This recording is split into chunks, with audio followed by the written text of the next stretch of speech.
Otaku no Video is a two-part anime OVA produced by Gainax in 1991. It depicts a young man spiraling into anime obsession, showcasing both the highs and depressing lows that come with orienting your entire life around this type of consumption. Kubo, our main character, starts out as an otherwise normal university student. He's got a full life ahead of him, enjoys playing tennis and hangs out with his friends while also beginning an adult relationship with a girl he's known since being a kid. But other than that, he's generally unsure with what he wants to do in his life, being unfulfilled with what he has, and he's looking for something a little bit more exciting. This disposition makes him the perfect candidate for going down the rabbit hole of otaku, with all the obsession and cult-like nature of this hobby that it encourages. The film is an interesting exploration into otaku. It's a subculture I'm generally unfamiliar with, beyond the stuff that pierces into the mainstream like anime or cosplay conventions. The film offers a full breakdown of this niche and all the various elements that come with it, like anime, film, the military, and all sorts of collections of plastic figurines. It does this in two ways. The narrative follows Kubo as our audience POV entering the spiral of this niche, starting out as a mildly curious and interested in the cult before it completely ends up consuming all aspects of his life. The journey allows us to understand otaku as a fun but otherwise harmless hobby.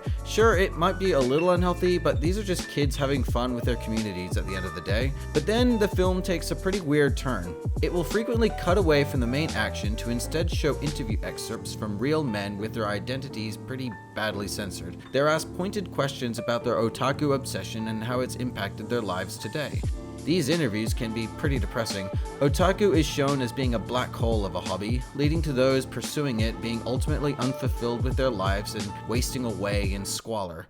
It's weird and a little unsettling. By contrasting the sunny optimism of the narrative with the grim reality of the real world, we can see the full spectrum of how any kind of niche community and interest can overwhelm people into their obsessions. Not unlike a lot of anime starring young men who get wrapped up in a whole new world, Otaku no Video's protagonist is a blank slate that the audience can project themselves onto. It allows us to see what it's like to become enamored into the world of otaku. On a random night out, he happens to run into an old high school friend who's fully bought into this lifestyle and slowly introduces him to his group and this brand new world. Not really sure what to make of him and his group of passionate but otherwise pretty weird friends, Kubo tags along and becomes friendly with them, titillated more by their rampant obsessions, which are strange and a little provocative. Kubo doesn't join out of interest, but more so out of curiosity, allowing his friend to slowly introduce him to interesting films and old TV shows that he used to watch as a kid. This piques his interest, and Tanaka offers to show him even more. The way Tanaka sells it to him is by describing the world of otaku like a place where every day can feel like a high school festival. The underlying message being that it's a world where all your troubles of the real world wash away and you can return to a time where you had no responsibilities beyond watching cartoons. Tanaka takes him to the clubhouse, which is basically the hub where they hold their whole collections devoted to otaku.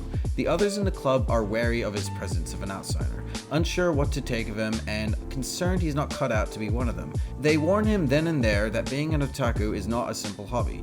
It's a full-blown lifestyle that you can never leave. Soon, Kubo starts a training montage, understanding all the facets of the world that he's decided to join. He learns the ropes of all the different subcultures, like the different guns used by the militaries around the world, or the history of different manga series. Kubo takes to this strongly, and it isn't soon that he begins to start doing cosplay and waiting out late at night to watch films at their new release, theorizing with his friends on the plots through bootlegged animation cells. Along the way, a girl he was beginning to form an adult relationship with slowly watches him deteriorate. We see her becoming more and more perplexed about this life he's chosen to go down until she can no longer recognize him. He's gained weight and is paying less attention to his appearance. He's no longer that cool, burgeoning man that he used to be. He's reverted back to a kid, where his little interests have taken over his life. At the end of part 1, he's rejected by this girl and unsure where to go next. Instead of reflecting and recalibrating his life choices, Kubo makes a decision then and there on doubling down. He casts aside any chance of pursuing a normal life and fully commits himself to this one, deciding then and there to become the king of otaku, or the Ota King. Part 2 veers into parody, and it plays out more like a dream sequence. Where part 1 was grounded in a certain reality, centering around a young man's journey into the otaku, part 2 goes absolutely wild. Kubo and Tanaka decide to start a model kit company, a kind of toy that you make with yourself with molds and paint around anime figures. They start out by using known characters before soon starting their own original creations. Their business takes the entire world by storm, eventually becoming one of the most powerful companies in Japan with plans to expand around the world. Kubo turns into a Walt Disney-like figure, dreaming of one day opening up his own theme park entirely centered around catering to the otaku lifestyle. He expands with major factories in China and grows his business to a point where powerful figures want to take him out and capture this entire market to themselves. It's then that the CEO of a rival company makes a power play against his board of directors and buys out the whole company, casting out him and leaving Kubo right back to where he started with nothing.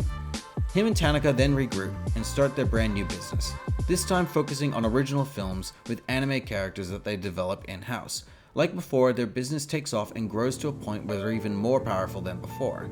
They end up buying out their old model kit company and develop their dream of Otakuland, opening to the public in a grand culmination of everything Kubo believed in and vindicated on his personal obsession into this lifestyle. It then goes even further off the rails. Kubo and Tanaka, having achieved everything that they set out to do and looking back at their time as the Otaking with the entire world destroyed around them, end up finding out their old theme park at the bottom of the ocean.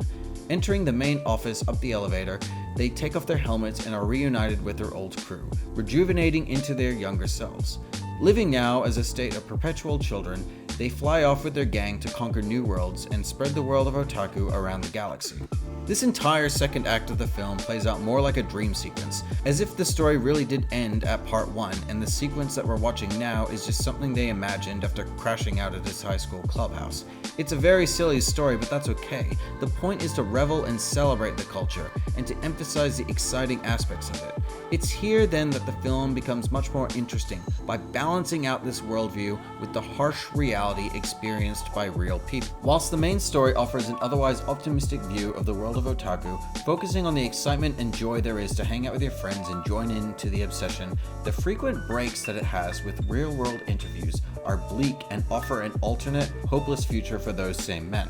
Our interview subjects are shot like a documentary, surrounded by their natural habitats and asked pointed questions about their experiences growing up in the otaku subculture. It focuses on asking them where they are now and how they remember their experiences. For many, living as an otaku is still a regular part of their lives, whether that be playing with toy guns on the weekends or just trying to forget constantly about how cringy it was back in their youths.